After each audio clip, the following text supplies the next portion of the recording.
Merci. La parole est à notre collègue Dany Wattebled pour les Indépendants. Monsieur le ministre, mes chers collègues, la pandémie du coronavirus a bouleversé le monde. Elle a atteint de nombreux concitoyens et mis notre pays à l'arrêt. Cette situation sanitaire inédite constitue un défi majeur. Elle nous impose en effet de modifier nos comportements au nom de l'intérêt général. Le civisme est une arme primordiale dans le combat qui est engagé. Pour endiguer le virus, des mesures de confinement ont été prises. Il a fallu réduire les contacts et les déplacements au minimum. Je tiens tout particulièrement à saluer policiers et gendarmes qui ont veillé et continuent de veiller au bon respect des mesures de confinement. À cet égard, il est incompréhensible qu'ils ne disposent pas toujours de protection.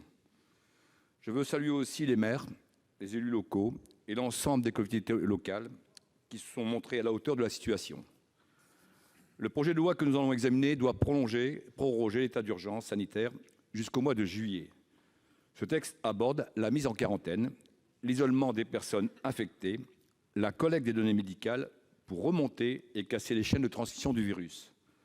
À titre personnel, je serai vigilant quant à la configuration du dispositif de traçage numérique envisagé par le Gouvernement, visant à informer l'utilisateur de son exposition à un risque particulier de contamination du fait des personnes rencontrées. Je serai également attentif aux moyens humains déployés qui composeront les brigades d'enquêteurs au niveau territorial. Avant de conclure, je voudrais exprimer ma reconnaissance à celles et ceux qui donnent toute leur énergie pour assurer les soins médicaux et la continuité des activités essentielles.